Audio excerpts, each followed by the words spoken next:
welcome back to Studioloo for another slow TV session where I read the story of Winter by Dallas Lore Sharp. This is chapter number 3, and we are reading Whitefoot, the story of a little mouse, and I hope you enjoy it. Chapter 3, Whitefoot. The December rain was falling down, down, down, as if the drops were lead instead of water. The December sky, if you could call it sky, had settled down, down, down, as if it too were of lead, and were being propped up only by the tops of the stiff bare trees. A green stick in the fireplace behind me sizzled and sputtered and blew its small steam whistles to ward me away from the window, from the sight of the naked trees and the cold thick fog upon the meadow, and the blur of the pine woods beyond, and the falling down, down, down. A dreary world out of doors surely, with not a sign of life. The pine tree rising up above the hillside in front of the window was green, but only a few lifeless leaves rattled among the middle branches of the oaks, while up on the stark top of a hickory sapling was wedged a robin's nest, deserted and wet and going to pieces. I shivered in spite of the hearth fire behind me, for the face of the grey gloom pressed close up against the window outside, and the empty robin's nest already a ruin, its mud walls broken, its tiny timbers hanging loose in the rain. But what a large nest for a robin, I thought, and how strangely peaked and pointed it is, like a little haycock. Then all at once, inside of me and all over me, I felt a warm, delightful feeling. "It isn't possible," said I aloud, but all to myself. "It isn't possible that little Whitefoot has moved into that old robin's nest and fitted it up with a peaked roof for the winter?"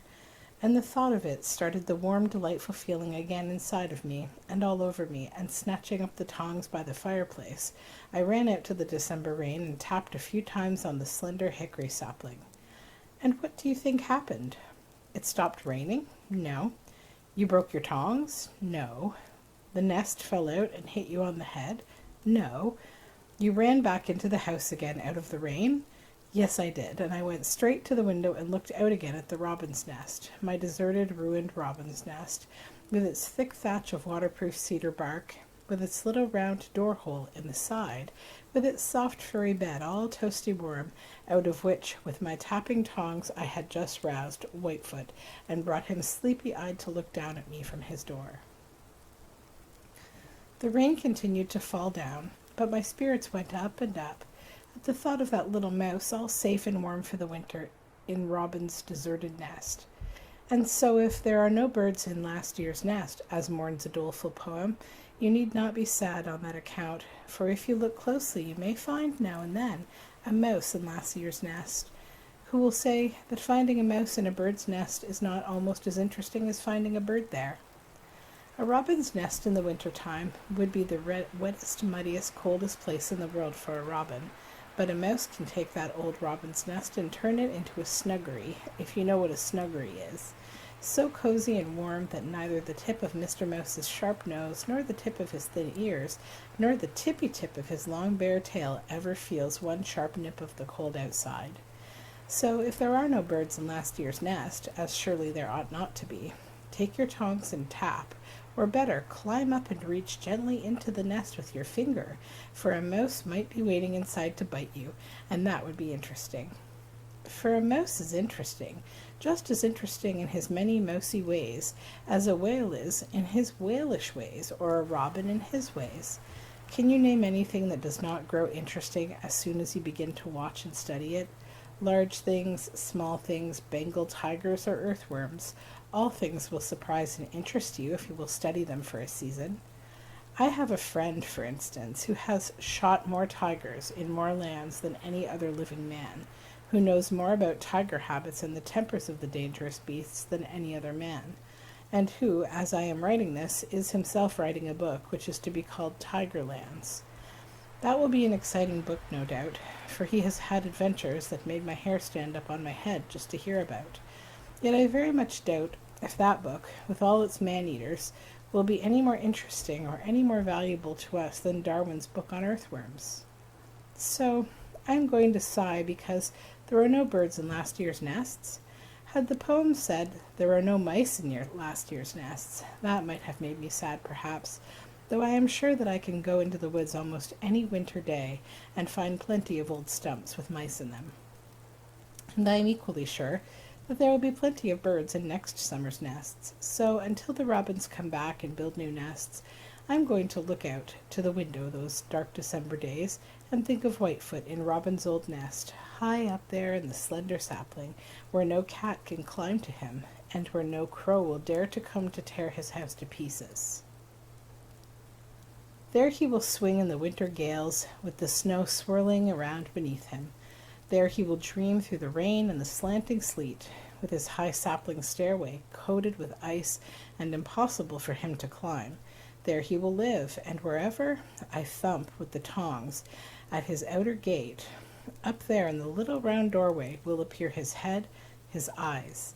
I should say, for he looks all eyes up there, so large, so black, so innocent, so inquiring are they, so near to rolling off down the tip of his nose with sheer surprise.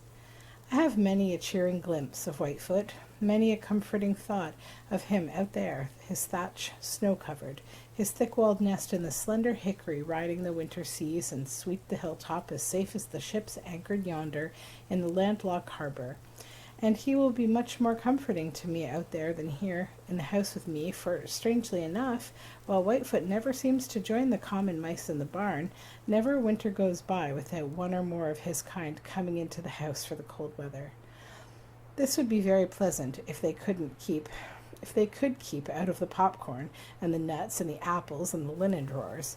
But only recently one got into the linen in the china closet and chewed together the loveliest damask nest that any being has ever slept in. There was nothing for such conduct then, of course, except to kill her, but I did not kill her, though I take no credit to myself, for I tried to kill her as anyone would have tempted to do. I got her out of that linen drawer in a hurry and chased her from cupboard to couch to radiator and bookcase and lost her. The next day I resumed the chase and upset most of the furniture before she finally gave me the slip. The next day she appeared, and once more we turned things upside down, and once more, from safe corner, she watched me put the chairs back on their legs and pick up the pieces of things. The next morning, as I opened the grate of the kitchen stove to light the fire, there in the ashpan huddled that little mouse, and under her in a bed of ashes, as if to reproach me forever, were 5 wee mice, just born, blind and naked in the choking dust, babes that should have been sleeping covered in a bed of downy damask in the linen drawer.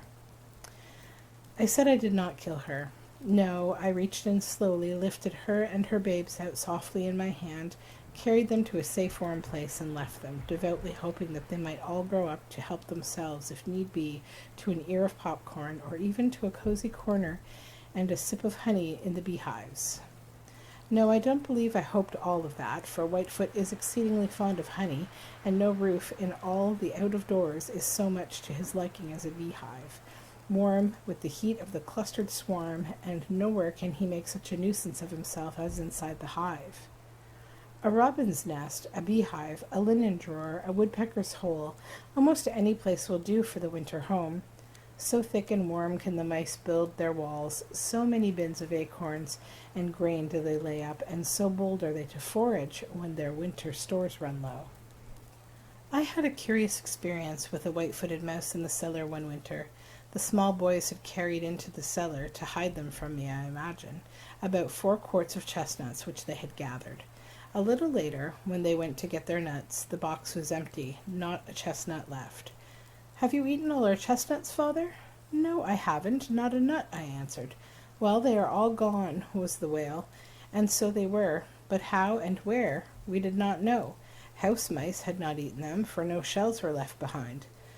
There were no rats or squirrels in the cellar that fall, and as for one of the small boys, that was past thought. The fact is, more suspicion was attached to me in the case than anything in my previous conduct called for, and, though altogether guiltless, I continued to be uncomfortably quizzed from time to time about those chestnuts, until I began to wonder if I had got up in my sleep and devoured the 4 quarts, shells and all. Then one day, while we were putting things ship-shape in the vegetable cellar, what did we come upon but a nice little pile of chestnuts hidden away in a dark corner. Then we discovered another pile laid up carefully, neatly in a secret spot where no human eye, except the human house-cleaning eye, that Mrs. Nothing would ever have seen them, and where no big human hand would ever have put them. I was allowed to go then and there, scot-free, and a trap was set for the wood mouse. It was Whitefoot, we knew, but we never caught her, and I am glad for it. After we took away the chestnuts we could find, she evidently felt it necessary to make a new hoard, and began a handful of old hickory nuts, shagbarks, that had been left in the vegetable cellar beside the box of chestnuts. Now, however, she felt the insecurity of the inner cellar, or else she had found a big, fine bin out in the furnace cellar, for out there the furnace she took those nuts and tucked them compactly away into the toe of one of my tall hunting boots. There were double doors and a brick partition wall between the two cellars. No matter. Here were the nuts she had not yet stored, and out yonder was the hole, smooth and deep and dark, to store them in. She found a way past the partition wall. Every morning I shook those nuts out of my boot and sent them rattling over the cellar floor. Every night the mouse gathered them up and put them snugly back into the toe of the boot.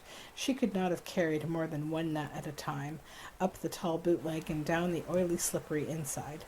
I should have liked to see her scurrying about the cellar, looking after her curiously difficult harvest.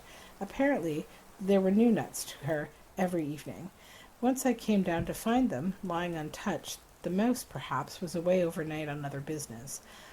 But the following morning they were all gathered and nicely packed in the boot as before, and as before I sent them 60 ways among the barrels and boxes of the furnace room. But I did it once too often, for it dawned upon the mouse one night that these were the same old nuts that she had gathered now a dozen times. That night they disappeared. Where, I wondered. Weeks passed, and I had entirely forgotten about the nuts. When I came upon them, the identical nuts of my boot tiered carefully up in a corner of the deep, empty water tank away off in the attic.